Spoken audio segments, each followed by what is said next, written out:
Terima kasih Anda masih bersama Televisi Hukum, masih bersama dengan Kepala Biro Humas dan Protokol Badan Narkotika Nasional, Brigjen Polisi Sulistyo Pujo Hartono. Pak Pujo, tadi kita bicara mengenai konteks keterlibatan aktif keluarga dalam baik itu persoalan narkotika yang terkait langsung dengan persoalan hukumnya maupun mereka yang dalam konteks tadi secara sukarela diajukan. Bicara mengenai hukum, apabila seseorang sudah masuk dalam tahap penyidikan, kemudian keluarga tadi sudah jelaskan bahwa bisa saja, sah-sah saja kita mengajukan rehabilitasi kepada penyidik.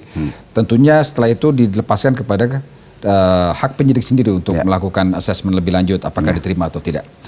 Pertanyaan lanjutannya adalah bagaimana, apakah keluarga bisa boleh memberikan bukti atau memberikan semacam informasi tambahan untuk justifikasi untuk pembenaran bahwa yang bersangkutan ini adalah pengguna atau penyalahguna narkotika atau narkoba dan berhak untuk direhabilitasi. Apakah itu bisa menjadi bahan pertimbangan penyidik? Jadi kalau kita melihat tata kelola penyidikan, ya, tentu saja informasi dari siapa saja itu diterima. Tetapi apakah informasi itu bernilai atau tidak, pertanyaannya. Kan begitu. Bernilai tidak. Dalam arti memiliki nilai hukum, ya kan? Apakah itu sebagai saksi, ya, atau yang lain yang memiliki nilai hukum? Tentu saja kalau keluarga memberikan informasi bahwa sebenarnya ini loh yang bersangkutan dalam proses medikasi. Kenapa? Ada yang bersangkutan ternyata menggunakan obat yang mengandung narkotika, ya. Mengandung narkotika sehingga kalau dites urin pun pasti akan positif. Nah, kalau itu, kalau kemudian contohnya kita melakukan rahasia di diskotik, begitu cek, oh dia positif nih, pakai rapid test namanya, rapid test narkotik positif. Kita cek dulu, nih positifnya apa nih? Apakah ganja? Apakah sabu? Apakah mungkin obat-obatan lain? Ataukah mungkin obat-obatan yang mungkin di dalam preskripsi dokter yang mengandung narkotika, bisa terjadi. Oleh karena itu informasi baik dari orang yang diamankan maupun dari keluarga itu memiliki nilai. Tapi nanti nilainya seberapa. Oke. Nilai itu juga tentu akan menentukan setelah diselidiki atau disidik oleh aparat penegak hukum apakah yang bersangkutan terlibat atau tidak ya dalam konteks peredaran maupun yang lain sebagainya gitu ya. Seringkali kan memang banyak orang, sebenarnya saya pakai narkoba betul Pak, tapi narkoba dokter nih Pak. Ini resep saya. Begitu cek, dicocokkan antara kan awalnya misalnya di rapid ya, di rapid, oh positif nih kalau ada rahasia. Kita harus dilakukan tes lagi lebih dalam. Ini narkobanya apa? Ya kan lewat itu bisa ketahuan ya? Ya bisa. Ya kan dengan ekstraksi kencing dan lain-lain bisa, rambut dan lain-lain kan begitu. Ya kan diekstraksi ketahuan nih jenisnya apa.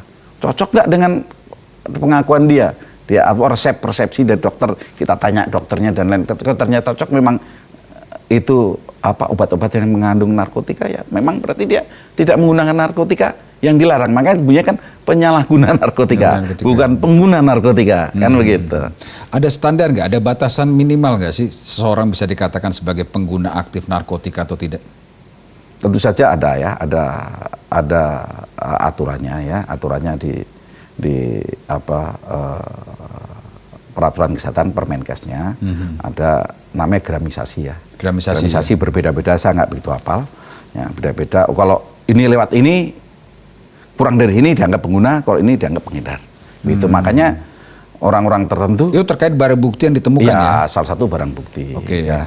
Mas bilang, saya pengguna Pak. Ternyata di tempatnya 20 gram. Itu bukan pengguna. Begitu. Itu kan seringkali orang. Tapi ada kasus di mana dia bisa membuktikan bahwa dia pengguna dengan konteks kepemilikan yang besar itu akan berat sekali ya untuk di sidang, kemudian bisa kan harus kalau sidang punya kan meyakinkan penuntut yaitu jaksa maupun hakim.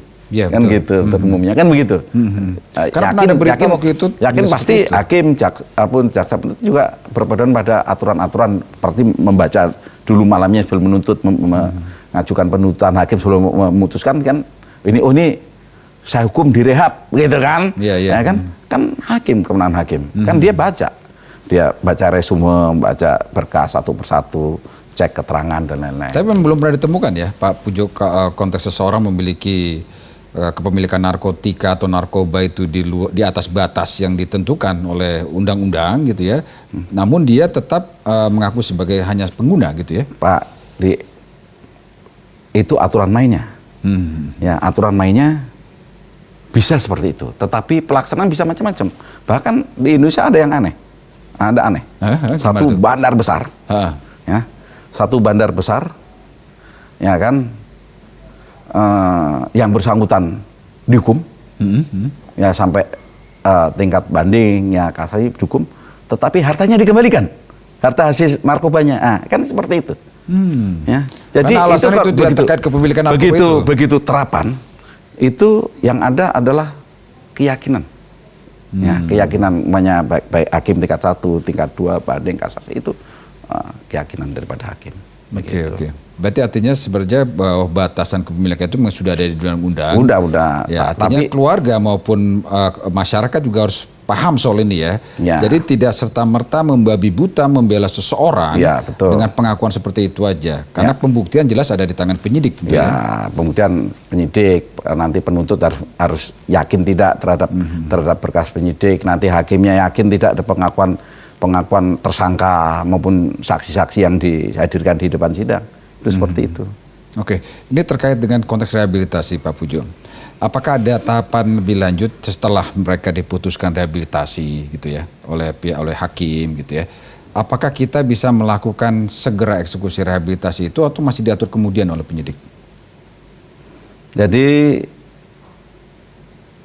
begitu TAT kan itu kalau harus lewat proses ya. Sidang ya. Di sidang, kecuali yang tidak layak untuk sidang mungkin ya, nggak ada BB dan lain-lain ya, nggak ada BB ya kan, pertimbangan gramisasi dan lain-lain. Kalau lewat gramisasi pasti harus 100% lewat sidang, gitu ya, lewat sidang. Nah, itu nanti diputuskan hakim, makanya lewat setengah, 1 gram aja jadi 2 gram aja gitu kan, atau berapa batang lewat dari batangnya, makanya kalau hitungan namanya pohon hidup kan batang kan begitu kan.